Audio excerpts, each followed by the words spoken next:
Hi,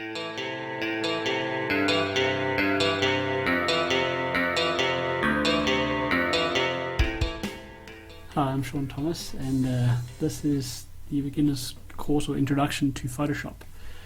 I'm going to be going over Photoshop and the various things you can do in it. I'm going to be using Adobe Photoshop CS5 extended. The extended version of Photoshop basically just has 3D capabilities. So this little tool here lets you import 3D models, rotate them, and kind of gives you a bit more flexibility with what you can do in Photoshop.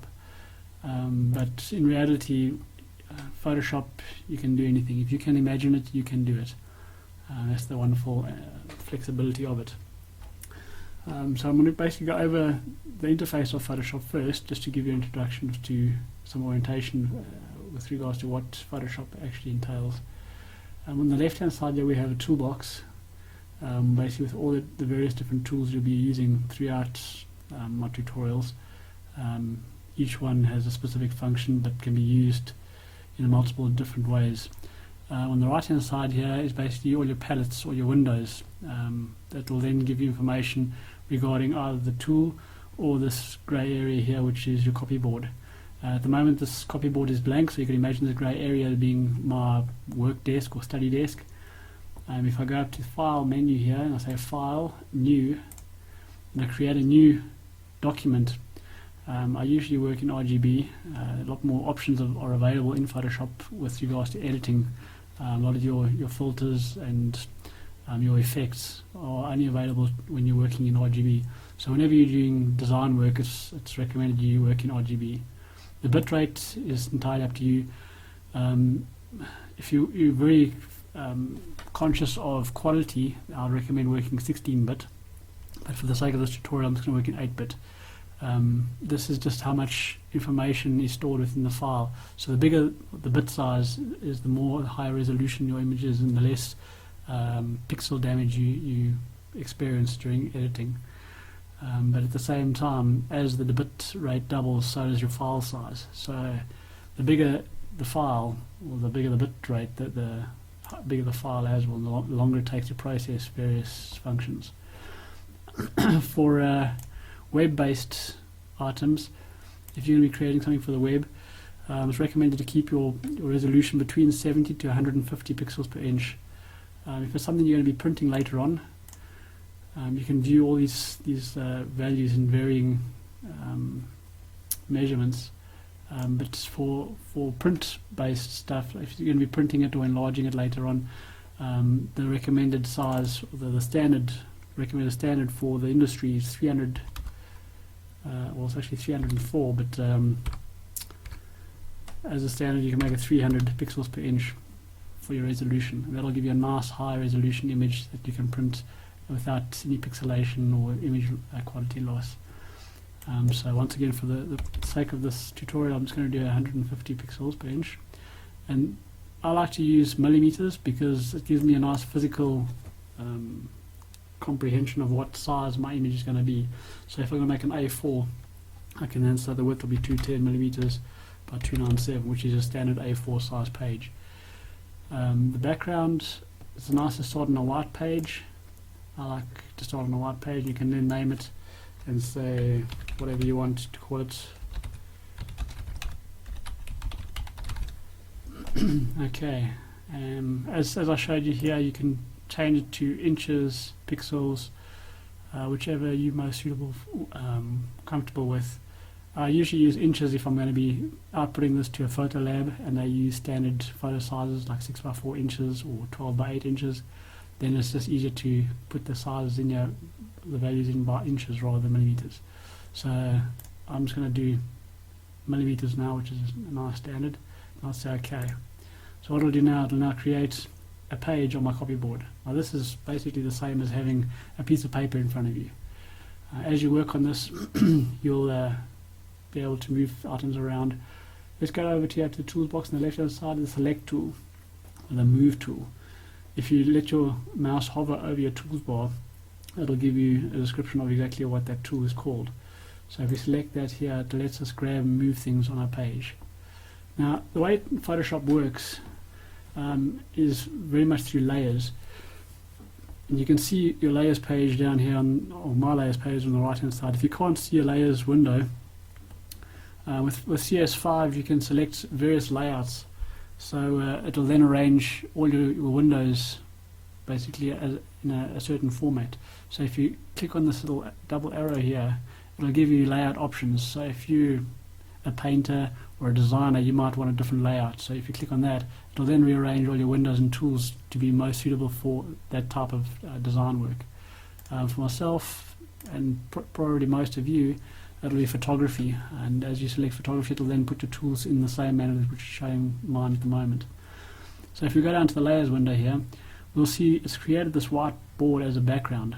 So like I said, that's like a piece of paper. Down on this little palette here, if I click on this little icon here, it'll create a new layer. Or if I go up to layers here in the pull down menu, I can say layer new. I can create a new layer from there as well. So there's many different ways of doing it. I'll try and show you all the variations just until you familiarize yourself with all these paths, and then you can create your own shortcuts there as well. So if I say new layer, it'll then ask me to label it. And let's call this one drawing, just for illustration purposes. Okay, now you see it'll create a new layer on top of the background layer. So if you visualize this as being a piece of paper with a transparent piece of plastic above it, that's basically what's created now. This transparent piece of plastic that allows you to now draw on it or type on it or whatever you want to do, that will remain a separate layer. Just as you would be able to remove that piece of plastic off your paper after overlaying it, you can do the same with Photoshop as well. So I've created this little transparent layer on top of my window. And I'm going to go down to my brush tool here on the left hand side. As I select my brush tool, it will give me a little circle. That's illustrating the size of the brush. If I right click on my page, on this white area, if I right click on there, it will then give me all the values and the sizes for this brush. Right now the hardness is set down to 0, so it's a very soft brush, and the size is set at 80 pixels. Okay, so if I hit enter, it'll go back to my page. And if I click, it's basically going to put down this color here. Whatever this square here is, it's going to make that color on my page. So if I click, you'll see it's a nice soft round little dot. If I right click again and go back to my brush options and I increase the hardness, if I make it 100% hardness and hit enter again, you can see the brush is actually filled in the size of that soft edge. So now if I click again, you'll see how hard it is. It fills that whole area with a nice hard edge. So depending on what your purpose is, you can create nice effects with this brush. Okay, now if I turn off down on the left hand side of the layers here, a little eye that lets me turn on and off this layer. So I can now go and create another layer if I want to. As I said, you can click here and create a new layer, or go up to the pull down menu. I'm just going to click here and make it quicker. And if you double click on the word, it'll let you then rename it. And I'll say squiggles. Okay, and on this layer now I'm going to actually change the color. So if I go over to the left hand side on the tools palette, I double click on this block here. It'll bring up a color window. Now this I can click over here and it'll change the different colors in this window here. So as you go up and down this chart, almost like a little rainbow here, it'll give you very different colors. So let's create a nice red one up in this corner here. That's showing me the new color I had. That's the current layer I had there. So let's make it a bit pink for me. Let's go more red. And if I go OK, it'll now fill this block with red, which means that's the color that I'm going to be using here. Okay, now I can either, on my size here, I can move my size of my brush here and you'll see it increase, or I can move it down and you'll see the size will decrease. A shortcut to that is the square brackets. On your keyboard you'll see a squiggly bracket and a square bracket next to the P. If you push the left hand bracket, it'll make your brush size smaller. If you push the right hand bracket, it'll make it bigger. Okay, so that's just a shortcut, and I use that a lot with brushes to increase and decrease. It's a lot quicker than going here and resizing, and you can actually see a visual immediate size difference as you go up and down, which is quite useful. So you can select a image size, a brush size that you think is perfect. So as you click and hold, you can then brush however you want. You can write my name in here. Okay, and you might say, well, now I've gone over there, I didn't mean to go over my black dot. So we can come over to the left hand side in the toolbox, and we can go to this little item here, it's the eraser tool.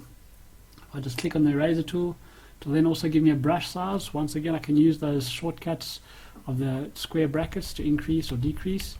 Just like the paintbrush, you can actually change the hardness and the softness of your eraser as well. So I'm going to make it soft just to illustrate, and I can then go on this. Just make sure that you're on the right layer here. If I click onto the drawing in the bottom right of this layers panel, if I click on the drawing layer, that layer is selected, which means I'm working on that piece of transparent plastic, so to speak. So if I now go on here with my eraser and I erase, it's going to erase that layer. See, it's not taking any effect to the red because it's not on that layer. But no, that's not the layer I want, so I can go edit, undo eraser, and it'll go back to where it was. I want to go back to my squiggles, select that layer, and now I can erase that squiggle that I didn't want there. Note how it's got a soft fuzzy edge to it. Like I can increase the hardness of my eraser as well, and it'll then make it very hard when I erase. So you can edit things exactly how you want them as well, going over it and erasing there. Okay, so that's the eraser and the brush. Now if there's like this big long squiggle here and it's taking a long time, or this page, let me just use the selection tool. This is the lasso tool. Now the lasso tool allows you to click and drag a specific area for a selection. So if I would only want to delete that part there or fill that area with color, I can either hit the delete button now because I selected that and I'm on the squiggles layer, so I can hit delete and it'll delete just that area. That's the lasso tool. Okay. Alternatively, if I want to, I can fill that. So I can go, once again, I can go back to this color here. If I don't want to overwrite my red because I want to save my red for later, I can click this little arrow switch here, or I can push the letter X, which does the same thing. Okay, so I can switch, which puts the background color on top, which means this is the color that's now in charge. It's going to be being in use. So if I double click on that, I can go into my layers, my color palette again, choose another color, and I'm going to say, okay, I'm going to fill that in that area there. So I made my selection, I'm on here. Maybe I don't want to put it on the same layer, so let's make a new layer, and let's call this one blue fill. It's always helpful to label your layers so you don't get lost. Eventually you're going to have 20-30 layers here, depending on your job you're doing, and you won't know what's what unless you've labeled it. So labeling is always important. So we go back up to the pull down menu, we say edit and fill, and I'll give you some options. I want to fill it with what? It says use foreground color, background color. So the blue is your foreground, the red is your background, so you can change your options here as well, or you can choose a specific color immediately from here. So these are the three that you most often use. I'll come back to the rest of these a bit later on in a further on tutorial, but for now we're just going to cover the basics. So we go to foreground layer, foreground color, and we say okay, fill, and it's going to put nice blue in there. Once again, I can deselect that, so let's go to select, and we say deselect, and it'll take those little running ants away from there. Let me just reselect, so I can go select, and you can also say reselect until select the last selection. Okay, so that's what I was doing there with that selection tool. It allows you to select and deselect. If the selection is selected, you'll notice as I take this item tool, if I select that item tool and I go over that selection, watch how the corner of that item tool changes from a cross to a pair of scissors. Okay, that means it's going to actually cut that selection and move it to wherever I put it. So I can click and I can move it to wherever I want to put it. Okay, so be careful when you've selected something that you don't accidentally click and drag, because you're going to move that selection. Okay, if I select and I deselect, okay, there we go. Now it's deselected it. Now instead of cutting that section out, that little arrow on the corner of or the cross, I don't know what you call it, it's almost like a compass direction thing on the corner of that arrow, is going to tell me now I can move it. So there's a difference between moving an item and cutting an item out. Let me illustrate this here. I'll fill this whole area, Let's go edit fill. We'll fill this whole sheet of transparent plastic with blue. Okay, so the whole thing's full. Now I can take my lasso tool and I can either draw a shape here again. Okay, let's select, deselect that. Let's draw a nice heart in here.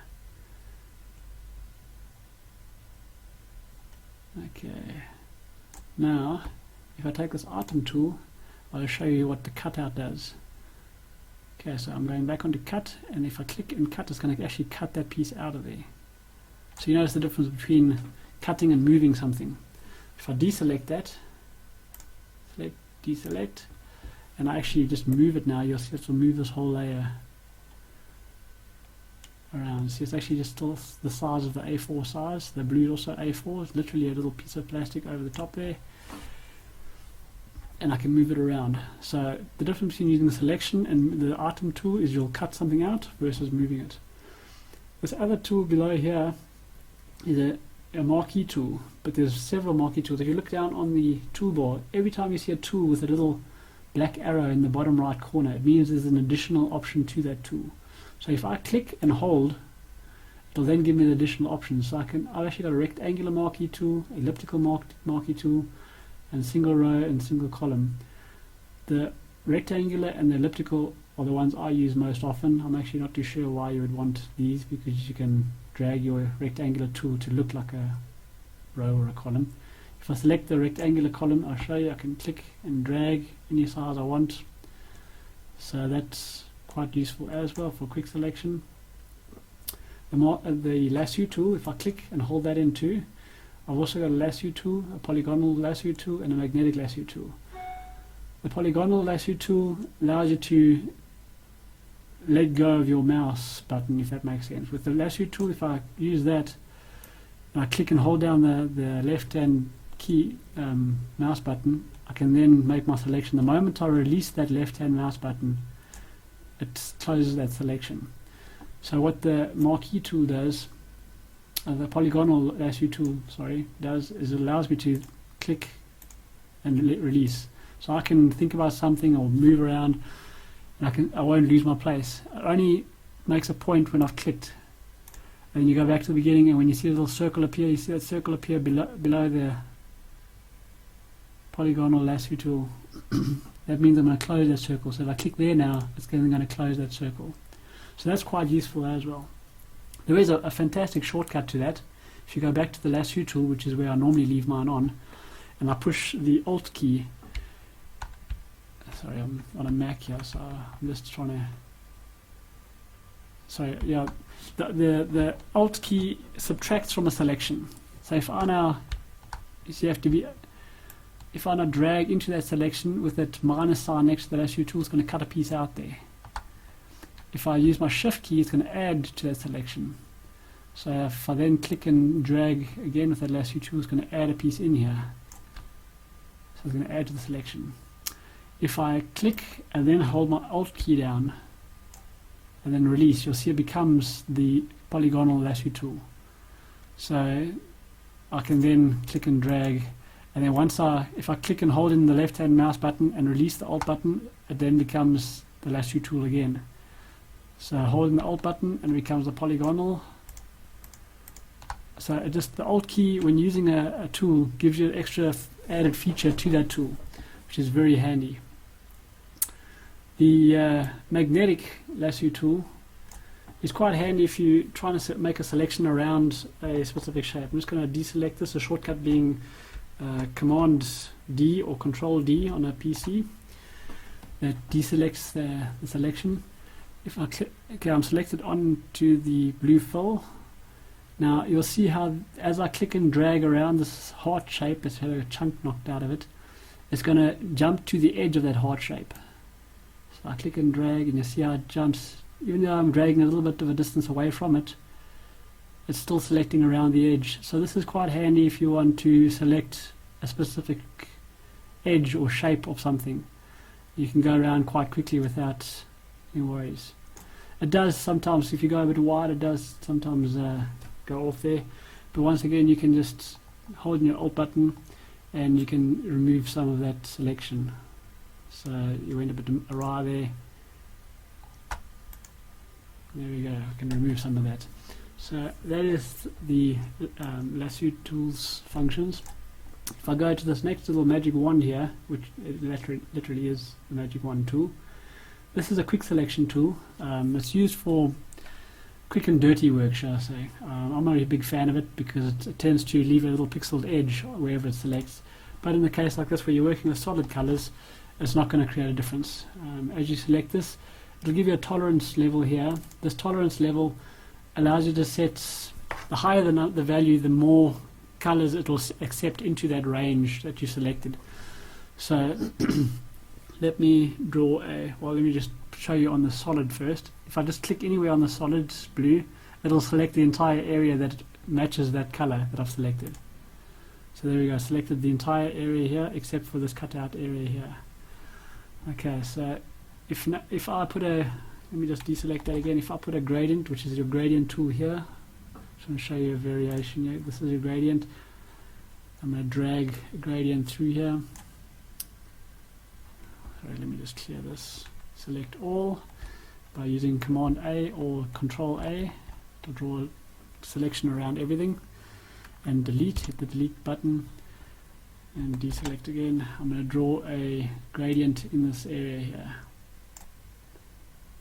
Okay, so now you see the color varies as it goes through this area. So now if I use the magic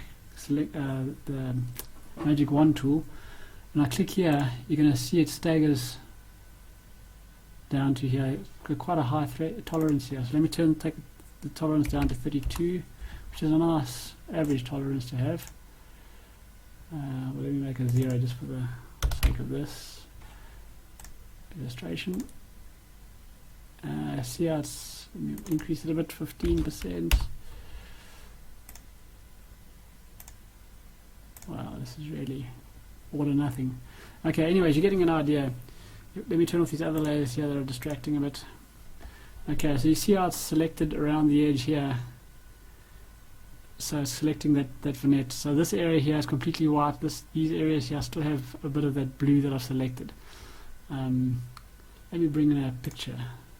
That'll help illustrate this a bit better. So let's go File, Open, and I'm just going to bring in a random picture here of my desktop. Where's my desktop? Let me just open this picture up.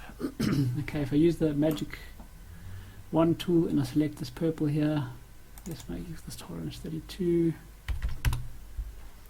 and I select, you'll see it'll only select a range of that same purple. The higher I make this tolerance, the more of that purple it's going to select.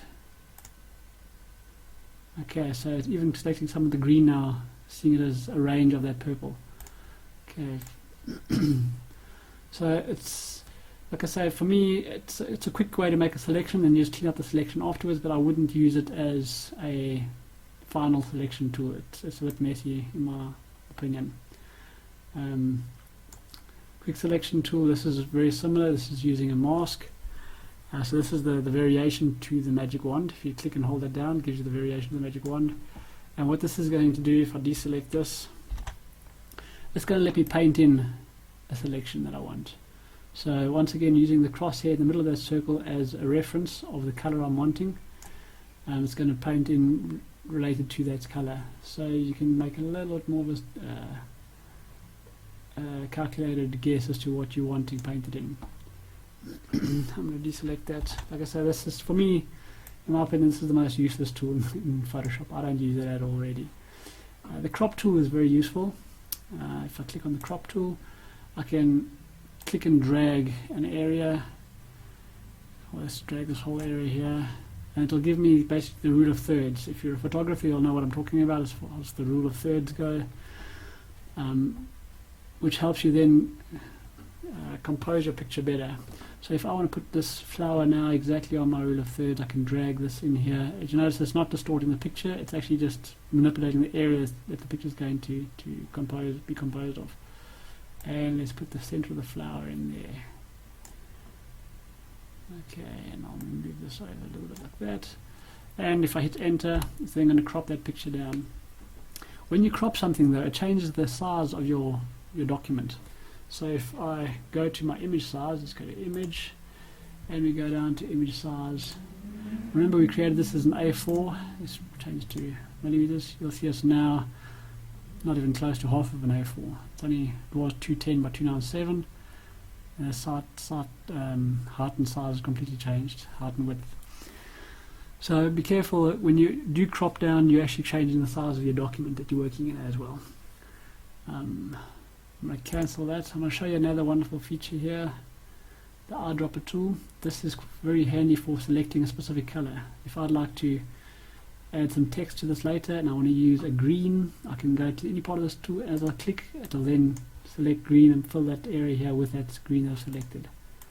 Okay, so purple, you'll see as I click around, you'll notice this little box here changes wherever I click. So I click selecting green again, and that's a nice way of picking up colors from within a document to complement it. The ruler I do often use. Color sample tool, I actually couldn't even tell you what this does. I've never used it. It'll give you a breakdown here of what the readings of the color is, so you could write those down and use them for later reference. Every time you click, it'll give you a new reading. So that's just to give you specific readings, but it's very much the same thing as doing the eyedropper tool, making a selection, and then going in here, double clicking, you can get those readings here as well, either in RGB or in CMYK. So you can write those, record those readings down, and use that color, that specific color, for later reference. Okay. Going on to this tool. This is a magic wonder. Let's just go back here, make sure I haven't left anything out. Count tool, note tool, I've never used them. I don't think I ever will use them, I haven't even looked at them. So I'm not going to cover them in this, since this is primarily for photography users. The healing brush tool is probably your best friend. Let me just get rid of these other items here. Just get those little dots off there. Okay, so selecting the healing brush, it looks like a little band-aid. If I go, I'm going to zoom into my picture here. You can either use the magnifying glass on the bottom of your toolbar here and click, or the shortcut to that is Control Spacebar or Apple Spacebar on the Mac, or to zoom out is Apple Spacebar Alt, or Control Spacebar Alt on the PC. Okay, when you use the healing brush, the best way to view it is at least 100% viewing. It'll give you your percentage of viewing over here on your window tab. So make sure you at least 100% to 200%, even 300% if it's really meticulous work. And notice there's some little spots here. So just like the brush and the eraser, I can change the brush size or this healing brush by using the square brackets up or down. Okay. If I hold in the Alt button, it will give me little crosshairs. That's telling me that I'm going to take that area, wherever I click, it's going to take that area and clone it to wherever I click the second time. So if I click now, holding the Alt button down, it's made a selection. Now wherever I click the first time, it is then going to clone that area where I've clicked. It's going to clone that onto here. So if I click here, you'll see it's got a little, if I've now clicked and held down that button, the left hand button of the mouse, and it's so now showing me where I'm cloning. So as I move this clone area, it is moving the source area as well. And I release it, will then take that, drop that spot away.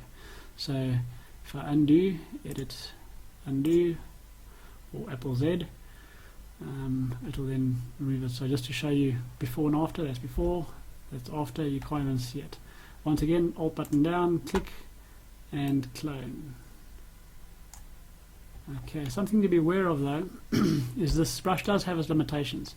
On hard edges like this, if I get too close to it, it's going to pull this color into this color here. So if I click here and I go and clone too close to this area, it's going to then bring that white into it, which is not what I want. So in order to maintain the separation there, I'm going to undo that, and I'm going to source on that line. If I source on that line, it then gives me a preview. See, it's showing me where I've sourced, show the little white spot in there. So if I line that line up on the edge here and then click and start cloning, it's going to give me a perfect edge. It's not going to drag one field into the other. So just be careful when you're using this that you don't get too close to hard edges. Another caution or precaution with this is don't click multiple times in the same area. It's basically pulling information in from the pixels surrounding that spot, and if you do it several times, it's going to become very pixelated. Just to give you an illustration, I'm going to enlarge this a bit, and I'm going to select here, and I'm going to click here. You'll notice it's going to actually try and match the background color with the texture that I'm cloning in here. So it's actually pull the texture in, but use the background color to fill that area. So if I do it again, and again, you'll notice it becomes more and more pixelated every time I click over that area. So that's not what you want to accomplish. It's just going to make it really messy by the time you finish clicking on the same area. So don't go over the same area too often. The other alternative to that is a patch tool. Also, that's the second tool, the second function of this healing brush tool. It's the patch tool. Click and hold down, it'll take you to that option section there. Now this is quite a messy area here, so I want to make a selection around that area, and I'm going to now click inside of this box. If I click inside the selection and I drag it, I'm telling it which source I'd like to pull information from. So I'm going to fill this selected area here with something else, and I'm going to drop it there. So I've clicked and I'm dragging, and I release the button over here, and it's going to take that information and drop it inside this box and blend it. So it's a bit of a combination of a fill tool with the healing brush. The other options I don't use. Red eye tool, I've never used it. I'm sure it is a good function, but there's so many other ways of curing red eye that I haven't bothered to try that. The spot healing brush tool, I actually couldn't tell you what the difference is between this and the healing brush. I only use the healing brush. Okay, so those are the two main ones in this window that I use, the healing brush and the patch tool. The brush tool, we've already made use of that. There's some alternatives to this, also being the pencil tool.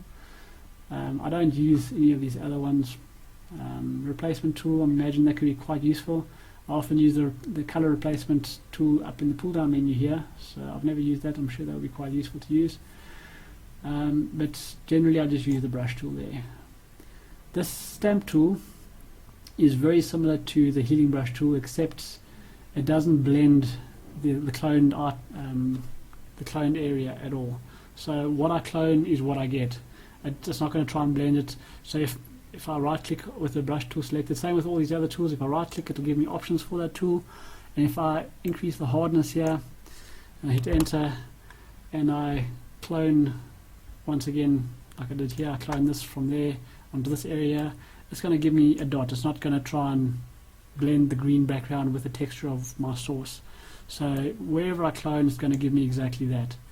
I can soften that up as well, and it's just gives me a nice soft edge to where I'm cloning. So this has a very good functionality in areas like I was explaining with the healing brush, where you've got a hard edge and it drags some of this color onto this area here. With this now, I can click on this area here, I can harden up my brush, and I can then brush. Let me just make this brush a little smaller. I can brush right up to the edge of this area without worrying that's going to pull some of that information into this area here. So I found this handy for when I have a specific area that I don't want to mix other colors with. So I tend to jump between the stamp brush and the healing brush as I do my cloning. So the healing brush first off, and if that doesn't work, then I switch over. I just undo the effect that the healing brush created, and I do it then with the stamp brush. This can also be used as a pattern tool or pattern brush. Also, once again, I haven't used this to a massive extent, but basically, if you create you can create a source. I must actually just research this a bit more. You can also create a source file, and as you clone, it'll then clone a pattern in here. I can select various patterns as well. I'm not too sure what the use of this would be and why you would want it, but maybe you like the effect. I don't know. You can actually create your own patterns too if you would like to. I'm going to go back out of this. For some reason my window is minimized. If I double click on the window again, it'll open up again, and I made a nice mess with everything being on one item here. So let me show you a very valuable function If we go up to Window, you go to History. It is here already, and that little icon there, but I'll show you here. If you can't find it, all of your windows are listed here under Window. You go to History, and it'll show you basically everything that I've done to this file so far. So as I click back on the history, it'll undo things. And I want to go right back to the beginning, so I'm going to scroll up here. I'm going to go right back to my original file, and that's uncropped and everything. Okay, I'm going to minimize that window, and if I hold the Control or the Command and hit 0, it'll then fit my picture to the whole artboard area. Okay, so let's go back to the beginning. Just to make life a bit easier, I'm going to create a new layer here. I'm going to work on that layer. Often it's best to do that with your cloning. So you can say with your cloning tool, you go and select your cloning tool, and you say, I want to clone, it's going to align the sample, and I want to clone either the current and below or all layers. So that's going to basically say whatever layer you've selected, it's going to be able to clone everything below that, current and below.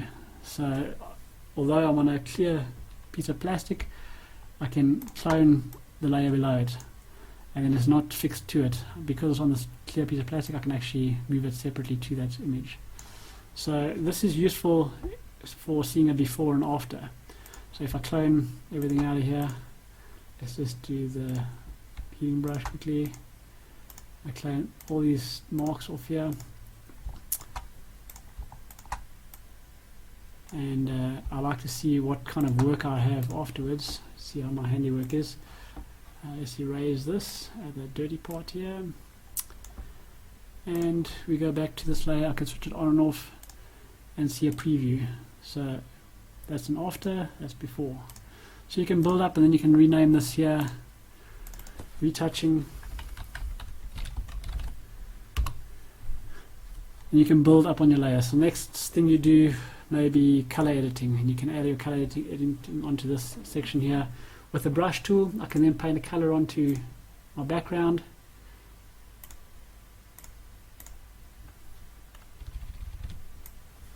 Which looks horrid and horrific. But as I go down to my layers window, I've got a blending mode here. At the moment it's set to normal. If I say multiply, it's then going to blend that green into that background there, so I can really enhance. This is how I often use my color correction, and I showed you this feature here. Where was it? Color replacement tool. Rather than doing color replacement tool there, I just brush it in, and I use my blending here, then an erase tool to on soft. I can blend it in nicely to the areas I want. Also, I can change the opacity of my tool as well. So if I don't want to erase everything, just 50%, I can then erase over it. Every time I erase, to erase 50% lighter and lighter. So you can do it gradually. You can erase gradually. Add same thing with your brush tool. You can change your opacity to 50, so it just fills in, or you can even lower 20%. So you can do subtle changes. So it's not quite so, and you make it soft so you don't really see that hard edge. And you can see it, you can brush it in. On the soft edge you hardly notice it, you won't see that you've retouched anything. So you can add deepening colors in that way as well. Okay, here's the history brush. Next down, it's a history brush. As I was talking about your history window here, if I click on that, scroll up, it's got the same symbol there, which means if I use my history brush now, it's going to rewind. If I brush over something, it's going to revert everything back. I'm not too sure what it's doing. Oh, it's on multiply. Let's just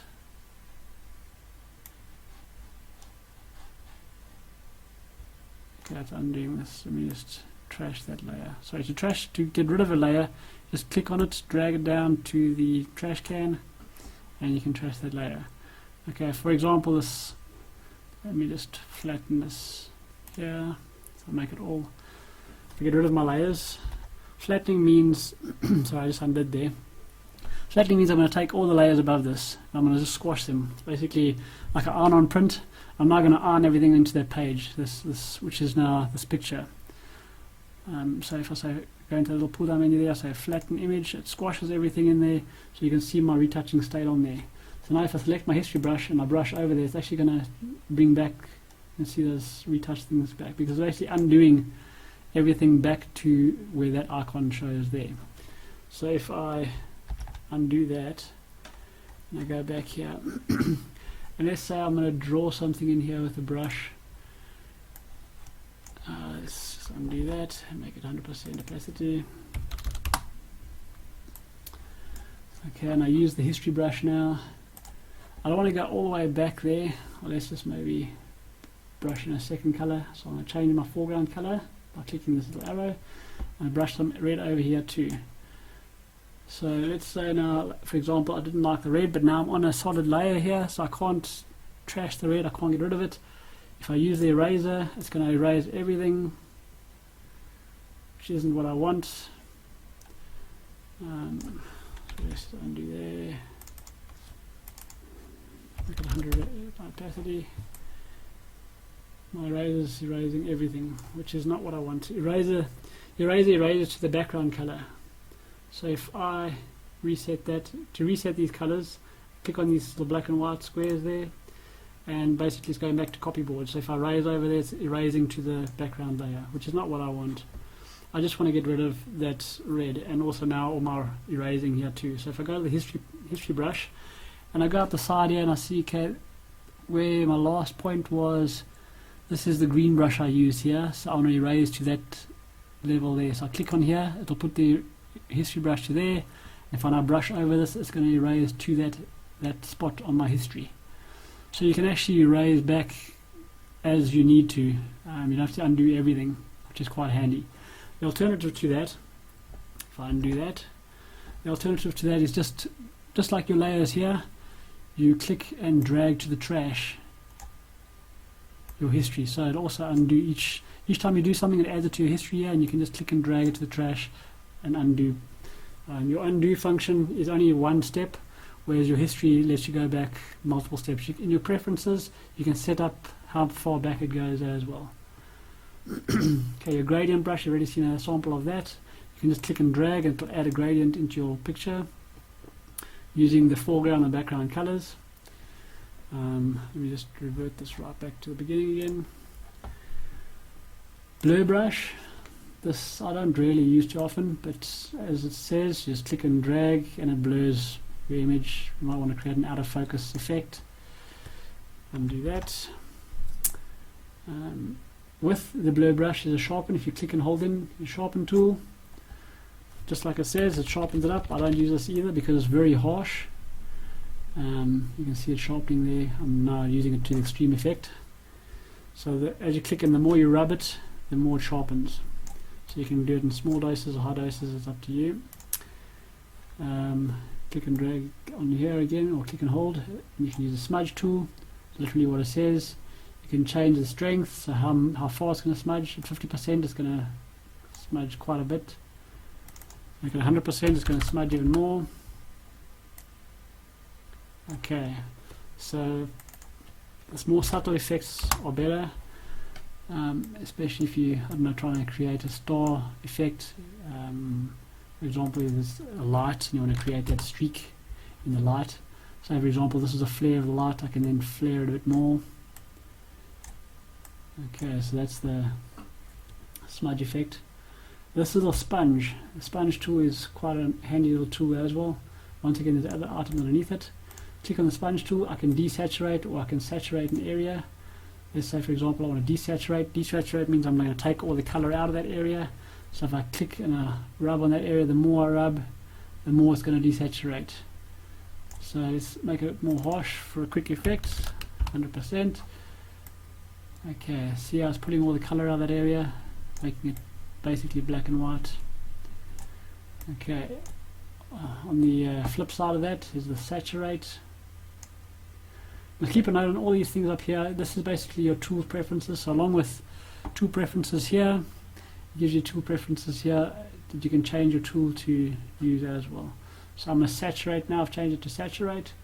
If I click on there, it's going to make those colors more vibrant, brighter.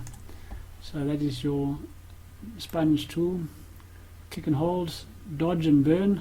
These are two items you'll use extensively in Photoshop, in your photo retouching as well. Dodge basically means you're going to lighten, burn means you're going to darken, and as you select one of these tools, you can go up here again and it's asking you which tonal areas you want to affect. So I want to affect shadow areas. This is now the Dodge tool, so I'm going to lighten. Perhaps I want to lighten the highlight areas. So I clicked highlight.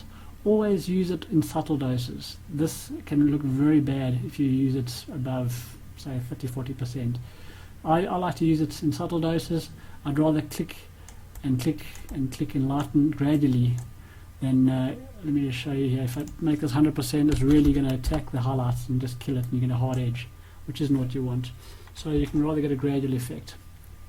Conversely, as I've lightened that up, I can also click and hold and go to the burn tool, and I can go up here and I can darken the shadow areas a bit more as well. So let me just make my brush size smaller with the square bracket, and you can see also subtle 20%. I'm darkening those shadow areas too. Okay, everywhere you brush, it will only affect the shadow areas. I can brush over here as much as I want, it's not going to affect the highlights at all. Okay, and I can go back up here and click on there to go back to the beginning, and I just hit undo or control or command Z, and I'll go back to the back to where we were here. So I can toggle between before and afters as well.